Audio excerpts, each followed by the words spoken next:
Hello दोस्तों, आप लोग देख रहे हैं डिक्के भोजपुरी 01 में आप लोगों का स्वागत है। तो फाइनली एक और होली सॉन्ग का पोस्टर आप लोगों के बीच आ गया है। आप लोग अपने मोबाइल स्क्रीन पे देख सकते हैं।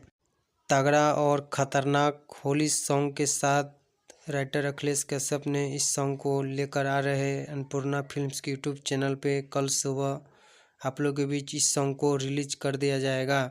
आप लोग को बता दें, इस सॉन्ग को खेसारी लाल यादव के साथ खुशी कंकर ने इस सॉन्ग को गाई है और इस सॉन्ग का म्यूजिक मास्टर प्रिंस ने दिया है। और वीडियो में आप लोगों को बीच खेसारी लाल यादव के साथ सोना पांडे नज़र आएगी और सॉन्ग का नाम रखा गया है भौजी पूछेली।